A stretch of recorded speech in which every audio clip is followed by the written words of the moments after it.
የእግዚአብሔር ክብር በምድር ላይ የተገለጠበት እግዚአብሔር የታየበት ሙታን ወገን ቀስቅሶ ሙሴን ከሕያዋን ወገን ኤልያስን ጠርቶ እርሱን የማትሰማ ነፍስ ጌታ ኢየሱስ ክርስቶስን የማትሰማ ነፍስ ትጠፋለች። ቅዱሱ ቃል የሚነገርባት ለአምልኮ የምንሰለፍባት በእልልታ በውዳሴ በእግዚአብሔር ፊት የምንቆምባት ጾም ሲገባ ብቻ አይደለም ሁሉ ጊዜ ጅራፍ ሲጮህ እንሰማለን ችቦ ይበራል እነዚህ ሁሉ ነገሮች ጨለማ በእኛ ዘንድ ስልጣን የለውም።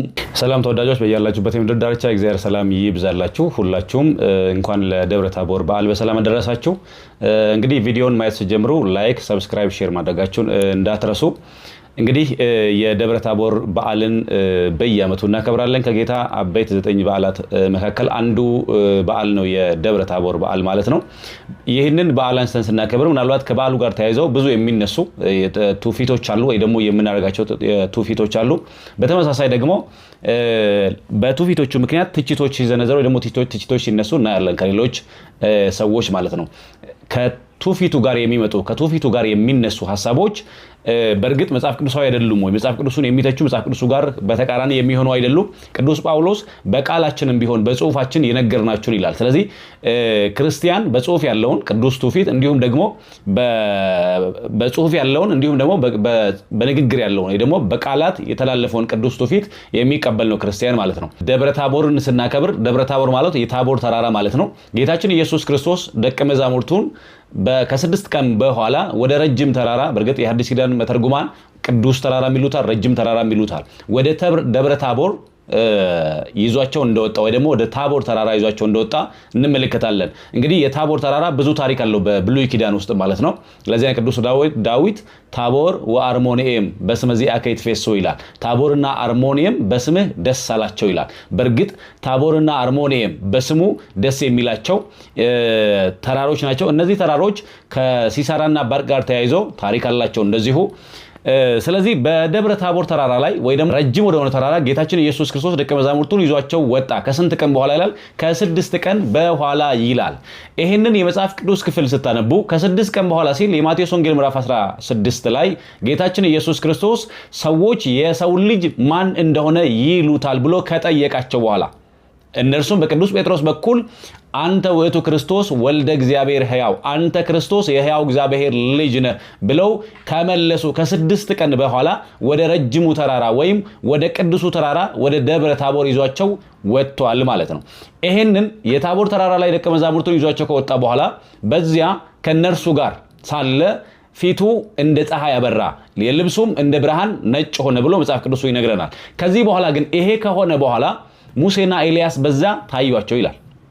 ሙሴና ኤልያስ በዚያ በታቦር ተራራ ላይ ስለመገኘታቸው መጽሐፍ ቅዱሱ ይነግረናል። የሙሴና የኤልያስን መምጣት ስናስብ የሙሴና ኤልያስን መገኘት ስናስብ ወደ ኋላ ተመልሰን ኦሪት ዘጸአት ምዕራፍ 33 ላይ ሙሴ የእስራኤልን ልጆች ከባርነት ቤት ከተጫነባቸው መከራ ይዟቸው ሲወጣ በመንገድ ከእግዚአብሔር ጋር ያደረገው ንግግር እንመለከታለን። ሙሴ አንተ በእርግጥ በእኔ ላይ እኔ ሞገስ አግኝቼ ከሆነ በፊት ደግሞ በስሜም አውቀኸኝ ከሆነ በእኔ ላይ ክብርህ የሚገለጥ ከሆነ ብሎ ሙሴ ከእግዚአብሔር ጋር ይነጋገራል። በእርግጥ ካልወጣህም አታውጣን ይለዋል። አንተ ከኛ ጋር ውጣ፣ በመንገዳችን አንተ ከሌለ በመንገዳችን አንተ ካልወጣህ አታውጣን እያለ ሙሴ ከእግዚአብሔር ጋር ይነጋገራል። ከዚህ በኋላ ቀጥሎ ሙሴ እንደዚህ አለ፣ እባክህን ክብርህን አሳየኝ አለው። ሙሴ እግዚአብሔርን ኦሪት ዘጸአት ምዕራፍ 33 ቁጥር 18 ላይ እባክህን ክብርህን አሳየኝ ይለዋል። ክብርህን አሳየኝ ካለ በኋላ እግዚአብሔር እንደዚህ አለው፣ ይሄ በስንት ቃላት መካከል ትቆማለህ? እኔም በዚህ አልፋለሁ፣ በእጄም በኋላ ይጋርዳለሁ፣ ሳልፍም ፊቴን አታይም፣ ጀርባዬን ታያለህ አለው። ማንም ፊቴን አይቶ በህይወት አይኖርምና ፊቴን አታይም ስለማልኩልህ መሐላ በስምህ ስላወቅኩ ሞገስ ስለሆንኩ ጀርባዬን ታያለህ፣ ፊቴን ግን አታይም አለው። እግዚአብሔር ሙሴ ጀርባዬን ታያለህ ብሎት ነበር። ጀርባዬን ታያለህ ስላለው ያንን ኪዳን ያንን የገባለትን ቃል ሲፈጽም እግዚአብሔር ክብሩን እንዲያይ ሙሴ ምን ብሎ ነበር? እባክህን ክብርህን አሳየኝ ብሎ ነበር። መጽሐፍ የእግዚአብሔርን ክብር ኢየሱስን በእግዚአብሔር ቀኝ ቆሞ አየሁ አለ። ማን? ቅዱስ እስጢፋኖስ ሲወገር ሰማይ ተከፍቶ የእግዚአብሔርን ክብር ኢየሱስን በእግዚአብሔር ቀኝ ቆሞ አየሁት አለ። የእግዚአብሔር ክብር በምድር ላይ የተገለጠበት እግዚአብሔር የታየበት ዮሐንስም እግዚአብሔርን ያየው አንድስ እንኳን የለም በእቅፉ ያለ አንድ ልጅ እርሱ ተረከው እንዳለ እግዚአብሔርን ያየንበት ነው። ያንን ክብር ሊያሳየው በታቦር ተራራ ላይ ሙሴን አመጣው። እዚያም የእግዚአብሔርን ክብር በስጋ የተገለጠውን በተዋህዶ የከበረውን ክርስቶስ ኢየሱስን በታቦር ተራራ ላይ አየው ማለት ነው። አንድም ኤልያስ ሙሴን በዚያ በተራራ ላይ ሲገኙ በተራራው ላይ ሲመጡ ሙሴና ኤልያስ በተራራው ላይ መገኘታቸው ሙሴ በሕግ ያለውን የተቀበለ ሕጉን የተቀበለ የሕጉን መጻሕፍት የተቀበለ ሰው ነው፣ በሕግ ያሉትን የሚወክል። ነቢዩ ኤልያስ ደግሞ የነቢያት ወኪል ነው። ከነቢያት ወገን እንዲሁም ደግሞ በሕግ ከጻፉት ወገን ሙሴና ኤልያስን በታቦር ተራራ ላይ አመጣቸው። ለዚያ ኤልያስ ነው ብለውት ነበር። ማቴዎስ 16 ላይ ጌታችን ኢየሱስ ክርስቶስ መነ ይብልዎ ሰብእ ለወልደ እጓለ እመሕያው፣ ሰዎች የሰውን ልጅ ማን እንደሆነ ይሉታል ሲሉ እንደዚህ ብለውት ነበረ። አንዳንዶች ነቢዩ ኤልያስ ነው ይሉሃል፣ ከነቢያት አንዱ ነው ይሉሃል፣ አንዳንዶች ነቢዩ ኤልያስ ነው ይሉሃል ብለው ስለነበረ እርሱ ኤልያስ ሳይሆን የኤልያስ ጌታ፣ የኤልያስ አምላክ፣ የኤልያስ ፈጣሪ፣ የኤልያስ አምላኩ መሆኑን ለማጠየቅ ኤልያስና ሙሴንም በዛ መጣቸው። እርሱ ብቻ አይደለም። ደብረ ታቦር የቤተ ክርስቲያን ምሳሌ ናት። በቤተ ክርስቲያን ደግሞ በምድር ያለችው በምድር በትግል ላይ ያሉት በሰማይም ድል የነሱት አንድ የሚሆኑባት አንዲት ቤተ ክርስቲያን ስላለች በታቦር ተራራ ላይ ከሙታን ወገን ቀስቅሶ ሙሴን ከሕያዋን ወገን ኤልያስን ጠርቶ በታቦር ተራራ ላይ ያገናኛቸው። ታቦር የቤተ ክርስቲያን ምሳሌ ናት። ምን የሚገለጥባት? የክርስቶስ ኢየሱስ ብርሃነ መለኮት ወይም የመለኮቱ ክብር ብርሃን የሚገለጥባት። ጴጥሮስ ምን አለ? ያንን ካየ ያንን ክብር ከተመለከተ በኋላ ሙሴና ኤልያስ ሲነጋገሯቸው ብሩህ ደመና ጋረዳቸው ይላል። ብሩህ ደመና ጋረዳቸው። ከብሩህ ደመና ውስጥ ደግሞ በእርሱ ደስ የሚለኝ የምወደው ልጄ ይህ ነው እርሱን ስሙት የሚል ቃል ከሰማይ መጣ። አብ በደመና ሆኖ እርሱን ስሙት የምወደው ልጄ በእርሱ ደስ የሚለኝ ልጄ ይህ ነው ብሎ ጌታ እግዚአብሔር አብ በደመና ተናገረ። ያን ጊዜ ደቀ መዛሙርቱ ፈርተው ወደቁ። በእርግጥ እግዚአብሔር አብ ምን አለ? እርሱን ስሙት አለ። እርሱን መስማት ለሕይወት ነው። እርሱን መስማት ለማትረፍ ነው። እርሱን መስማት ለዘላለም ሕይወት ነው። እርሱን መስማት በእርግጥ ከሞት ለማምለጥ ነው። እርሱን የማትሰማ ነፍስ ጌታ ኢየሱስ ክርስቶስን የማትሰማ ነፍስ ትጠፋለች። ለዚያ ሙሴ ያስቀድሞ ምን ብለዋል? እግዚአብሔር ከወንድሞች መካከል እንደኔ ያለ ነቢይ ያስነሳላችኋል፣ ያንን ነቢይ የማትሰማ ነፍስ ከሕዝብ ተለይታ ትጠፋለች ብለዋል። ያንን ነቢይ የማትሰማ ነፍስ ከሕዝብ ተለይታ ትጠፋለች አለ። እንደኔ ያለ ነቢይ ያስነሳል። ለጊዜው ለኢያሱ ነው እስራኤልን እየመራ ወደ ከነዓን የሚያደርሳቸው እርሱ ስለሆነ፣ ለፍጻሜው ግን የሐዋርያት ሥራ ምዕራፍ 4 ላይ እንደተጻፈ ለፍጻሜው ግን ለጌታችን ለኢየሱስ ክርስቶስ ነው። እርሱን የማይሰማ ሰው በሕይወት አይኖርም። እርሱን የማይሰማ ሰው በሞት ጥላ ውስጥ አለ። እርሱን የማይሰማ ሰው አያተርፍም። እርሱን የማይሰማ ሰው ሁል ጊዜ በሞት ጥላ መካከል ያልፋል፣ ከዘላለም ሕይወት ይጎድላል። ስለዚህ እግዚአብሔር ምን አለ? እርሱን ስሙት አለ። እርሱን መስማት ማትረፊያ፣ እርሱን መስማት ለመክበር። ስለዚህ አብ በደመና እርሱን በታቦር በተመሰለችው ቅድስት ቤተክርስቲያን የእግዚአብሔር ብርሃን ይገለጣል፣ የእግዚአብሔር ብርሃን ይታወቃል። ስለዚህ ወደ ደብረ ታቦር ተራራ መውጣት፣ በታቦር ተራራም ላይ መቆየት ያስፈልጋል። ጴጥሮስ ግድ የለም በቃ አንወርድም ከተራራው አለ። ከተራራው ከምንወርድ በዚህ ብንቆይ ይሻላል፣ በታቦር ተራራ ላይ ብንቆይ ይሻላል። እነዚያ ሚስጥር ደቀ መዛሙርት እዚህ እንቆያል። በዚያ መቆየት እረፍት ስላለው፣ በዚያ መቆየት ሰላም ስላለው፣ በዚያ መቆየት ከእግዚአብሔር ጋር መኖር ስላለው ማለት ነው። ስለዚህ ዛሬም በቤተ ክርስቲያን መቆየት ለዘላለም ሕይወት ነው። የእግዚአብሔርን ክብር የምናይባት፣ የዘላለም ሕይወት የሚሰማባት፣ ቅዱሱ ቃል የሚነገርባት፣ ለአምልኮ የምንሰለፍባት፣ በእልልታ በውዳሴ በእግዚአብሔር ፊት የምንቆምባት፣ ደግሞ በሥጋ ወደሙ የምንከብርባት፣ በንስሐ የምንመለስባት፣ በጸሎት በእግዚአብሔር ፊት የምንወድቅባት፣ በትህትና በእግዚአብሔር ፊት የምንቆምባት፣ ታቦር ተራራችን ብርሃኑን ያየንባት፣ የክብሩን ብርሃን የክብሩን ታላቅነት ያየንባት ቤተክርስቲያን ናት። ለዚያ ጴጥሮስ ምን አለ? በዚህ መሆን ለኛ መልካም ነው።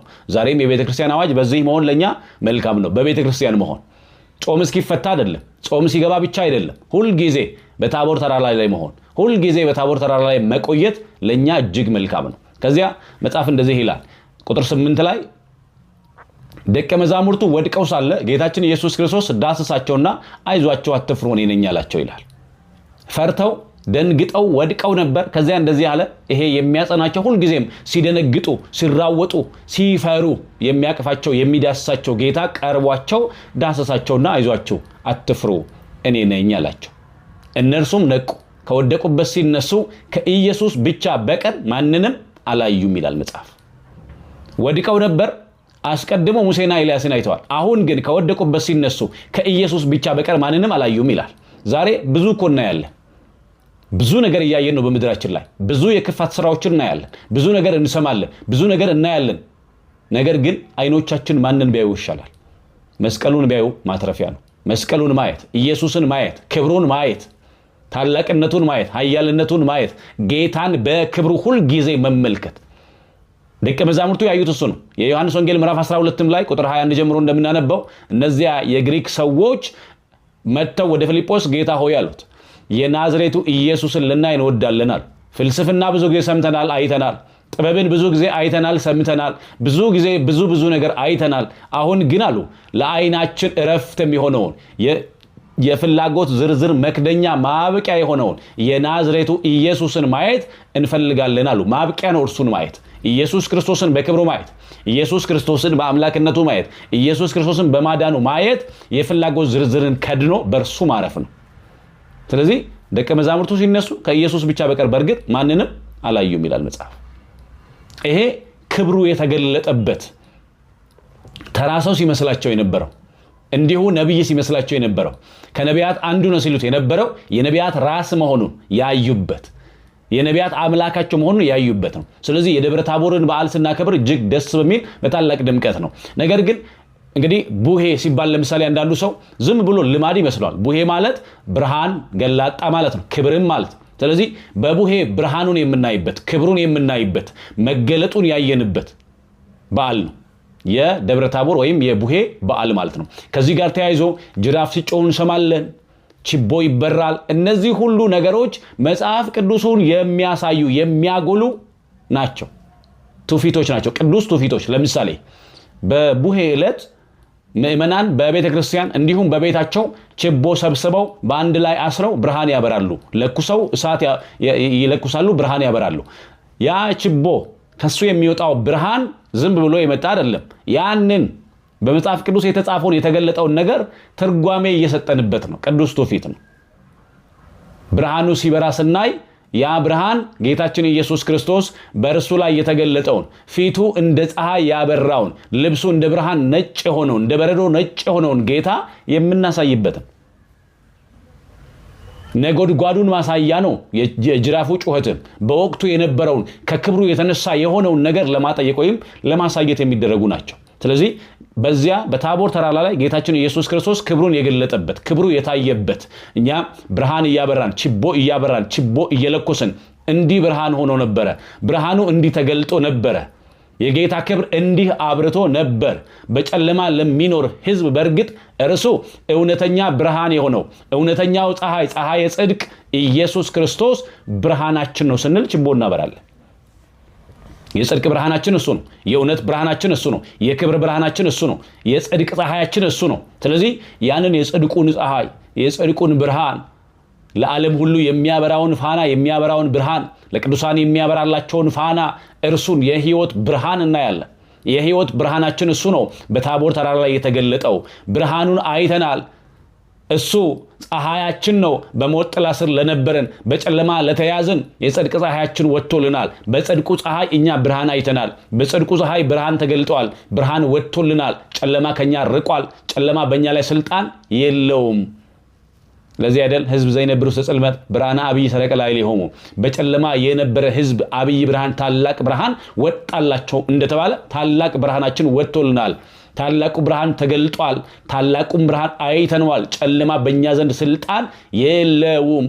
የጨለማ አሰራር ፈርሷል ስንል ችቦ እናበራለን፣ ችቦ እንለኩሳለን። የቡሄን በዓል ስናከብር የቡሄን በዓል ስናይ እጅግ የከበረ ትልቅ ምስጢር። ስለዚህ በታቦር ተራራ ላይ ጌታችን ኢየሱስ ክርስቶስ ምስጢሩን የገለጠበት ብርሃኑን የገለጠበት ክብሩን ያሳየበት የሙታንና የሕያዋን ጌታ አምላካቸው መሆኑን ያሳየበት የነቢያት አለቃ የነቢያት ፈጣሪያቸው መሆኑን ያሳየበት የከበረ በዓል ነው። ስለዚህ ይህንን በዓል ስናከብር መንፈሳዊውን መከናወን መንፈሳዊውን በዓል መንፈሳዊውን ክብር እያየን ክብሩን እያሰብን ሊሆን ይገባል። ሁላችሁም እንኳን ለደብረ ታቦር በዓል በሰላም በጤና አደረሳችሁ። በያላችሁበት የምድር ዳርቻ የእግዚአብሔር ሰላም ይብዛላችሁ። ይህንን የዩቲዩብ ቻናል ሰብስክራይብ፣ ሼር፣ ላይክ በማድረግ ለብዙዎች እንድታደርሱት በእግዚአብሔር ስም እንጠይቃለን። ይቆየ